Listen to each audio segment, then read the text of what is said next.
Hi friends, ஒரு tasty and ஹெல்தியான ஒரு ரசம் எப்படி செய்யறதுன்னு பார்க்கலாம் வாங்க.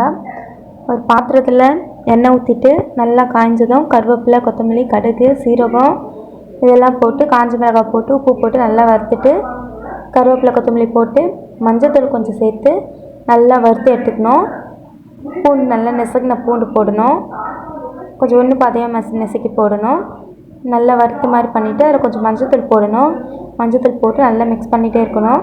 அது கூடவே நம்ம தக்காளியும் புளி உப்பு 3 சேர்த்து கரைச்சி வச்சு அந்த கரைசலை சேர்க்கணும்.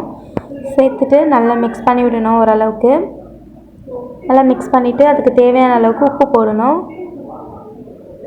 உப்பு போட்டு ஒரு தடவை மிக்ஸ் பண்ணி விடணும்.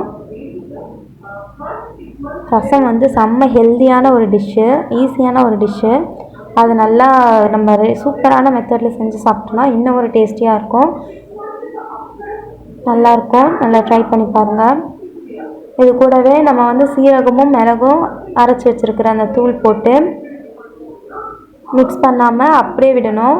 ரசம் நிறைய கொதிக்கக்கூடாது, நுர கட்டுற அளவுக்கு தான் அந்த ஃப்ளேம் இருக்கணும். அதனால் லோ ஃப்ளேம்லேயே வச்சுருக்கணும். கொஞ்ச நேரம் பொறுத்து நல்ல நுர கட்டி வந்ததும் அதில் பெருங்காயத்தூள் சேர்த்து கொத்தமல்லி தூவி சர்வ் பண்ணோன்னா டேஸ்டியான ரசம் ரெடி. இந்த மாதிரி ரெசிபி பார்க்கறதுக்கு நம்ம சேனலை சப்ஸ்கிரைப் பண்ணுங்கள். பிடிச்சிருந்தால் லைக் பண்ணுங்கள்.